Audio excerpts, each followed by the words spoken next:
In October last year, speaking at the Kaduna Investment Forum, I said to Nigerians that if anyone told them that dealing with Nigeria post-2023 would be easy, they should not vote for that person. And I meant it, because I don't think Nigeria has been in a place as difficult as this since the Civil War. We have a challenge of nation building. We have a country that has now been divided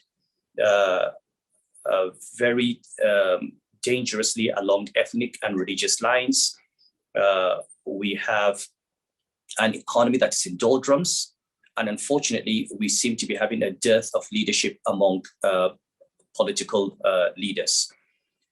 I think beyond defining what we want as a leader, we need to look critically as a country at the process through which our leaders emerge. Now, no process is perfect. We've seen in the United States, we've seen in the UK, that they have made mistakes with choosing their leaders. But at the very least, the people know who they are voting for. I think we need to begin to look at the Electoral Act much, much earlier than elections. We need to have a system where you cannot just go and participate in party primaries without exposing yourself to public scrutiny. This is what happens in the UK, Labour Party, the Tories, Americans, the Democrats, and the Republicans. Everybody has a chance to see them as they address their party. Everybody has a chance to understand what their policy is, what their vision is. They ask questions, and people know what they're voting for. So even when the party selects a candidate, you know that the nation knows the candidate they've selected. And throughout, they're compelled by law to participate in public debates, to come and discuss issues of policy.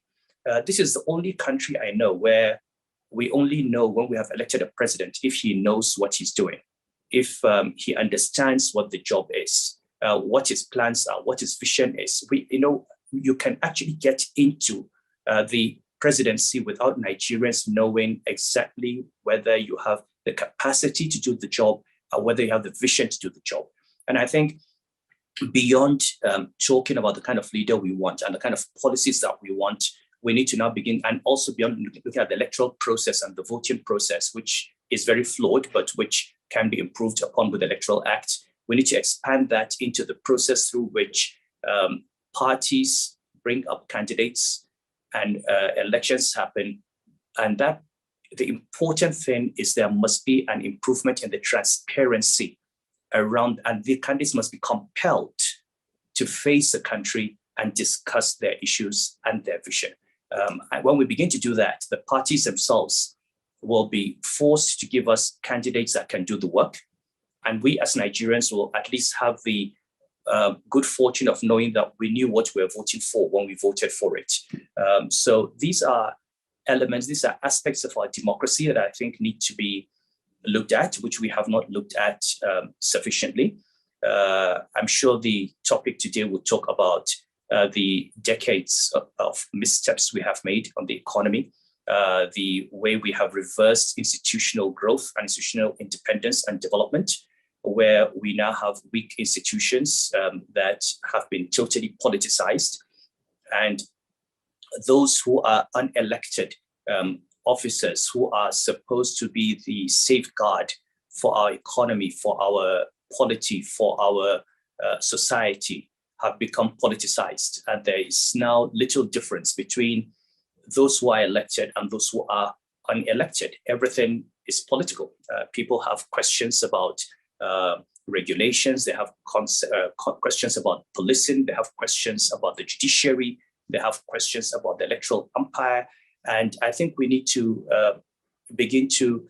we had made some progress many years back, which has now been reversed, but we need to go back to rebuilding institutions and asserting their independence and ensuring that they protect the democracy and the economy that we all live in.